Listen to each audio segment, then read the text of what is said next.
Do you have a virtual team that's struggling? Is it that you're struggling to manage them or they're struggling in some other way producing? Are they struggling? Yeah, let's talk about it. I got some ideas that might help you.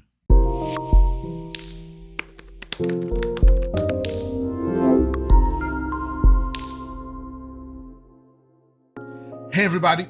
Welcome to Build Your Team. I am your host, Atiba. I have been building teams for my businesses for over 20 years, and I'm here to share with you some of the strategies, tips, and tricks that I've learned. I've also been building virtual teams for over 10 years now, so I have lots of experience there. And this is one of those questions that comes up a lot because teams struggle.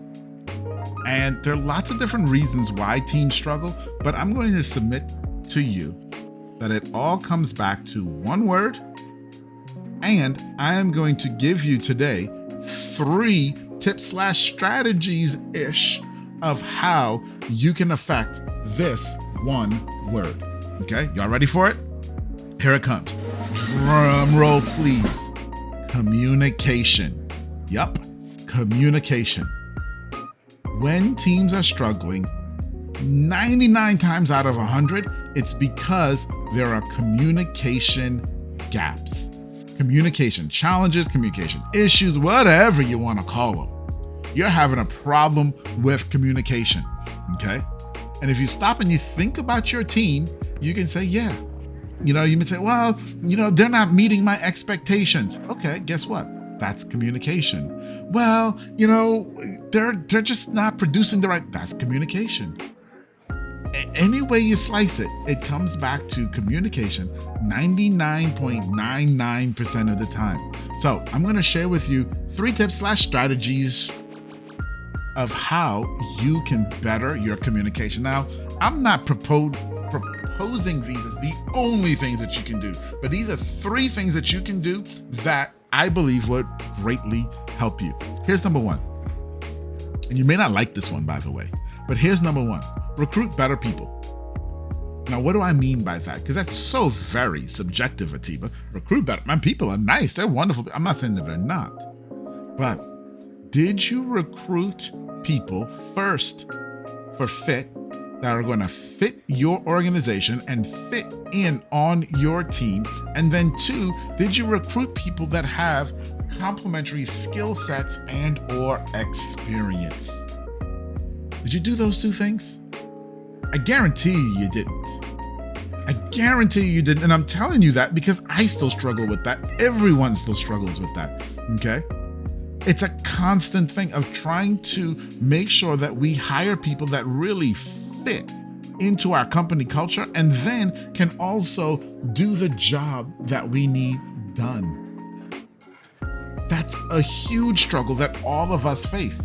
But until we recognize the struggle and start saying, okay, I'm going to change the way I hire and how I recruit, and I'm going to recruit first for fit. Now, if you don't know what that means, I've got tons of videos on this channel talking about how you recruit. We're going to link some of them up above for you, but I've got tons of videos talking about how we recruit and find those people who are going to be a good fit for your environment. Now, how does the fit affect communication? You see, when people fit in your environment well from a personality standpoint, and then from a production and get the job done standpoint, what you end up with are people who share similar values.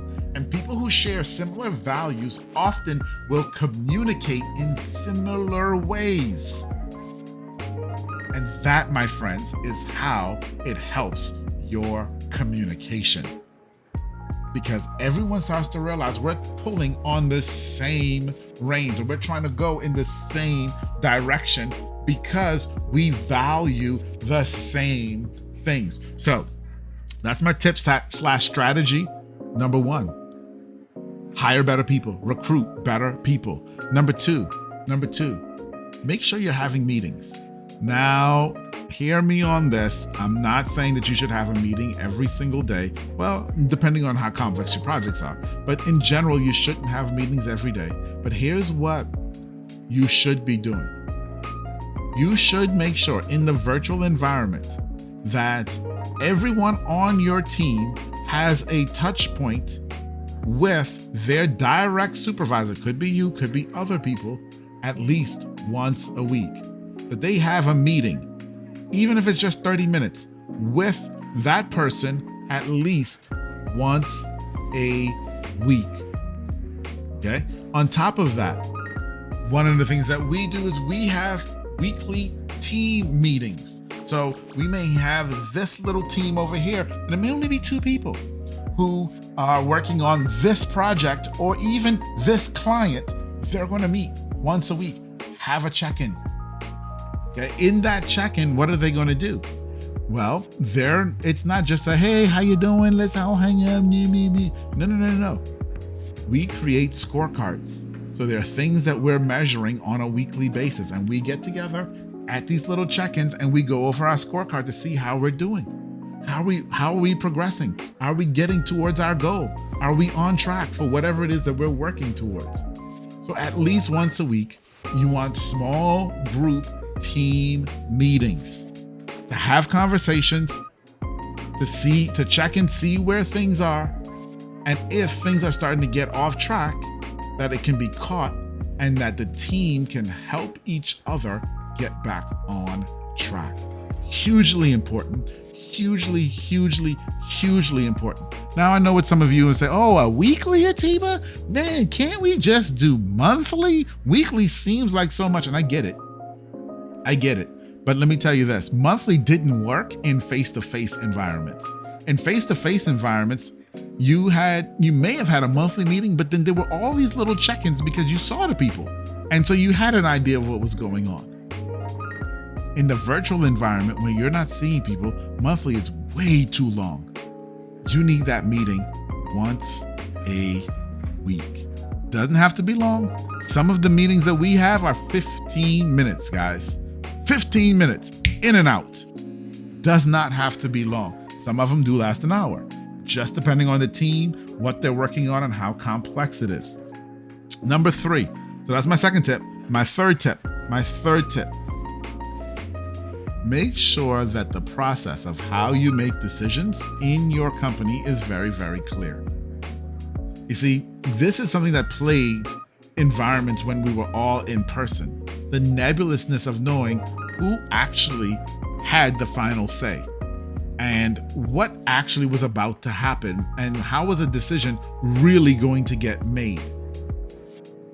And whereas you can feel that tension when you're in person with someone, whereas the fact that it would feel like there's an elephant in the room or it might fester a little bit when you're in person, you completely don't get that in the virtual space. In the virtual space, a lot of that stuff can be completely missed. And it leaves your employees in a position where they don't often know, can I make this choice? Does somebody else need to make this choice? Who's on first? I don't know. And so creating a clear chain of command of how decisions are made, again, getting back to communication, right? And obviously, step 2 is also communication because that's a meeting. So that's clearly communication, right? But here, getting back to communication, how are decisions made? Who's responsible? Who is this dependent on? Getting to those moments will absolutely help you build your team, okay? Because it's going to create a culture where everyone has accountability, everyone knows what's going on, and they can communicate well and start going all the way back to where we started. If you're having issues on your team right now, it's because of communication. I guarantee it. Absolutely guarantee it. I just gave you 3 of the biggest areas of communication where businesses fail. Are there more? Yes, there are more. But I would tell you, start with these 3. If you're not doing these three in a virtual environment, start now. Start now. Find better people who fit together. Make sure you're having appropriate meetings and meetings scheduled. Doesn't have to be long, and those meetings are check-ins, and let's see what's actually going on. Let's check some statistics and see how are we actually doing. Okay? How are we actually doing? And then third, master the decision-making process. Make sure that everyone knows what the decision-making process is for everything. The way we do that, let me just give you an aside. The way we do that, we have tons of SOPs for everything. And the SOPs have the decision points. So you know who's responsible for the decision. So if you reach a point and you don't know what to do, you know who to go ask. So that's literally my 3 cents, guys, on communication in your business to help your team that might be underperforming right now to perform better for you. Hey, I hope this helps. If you have any questions, drop them down below. I'm here for you. Want to hear from you. Bye, everybody.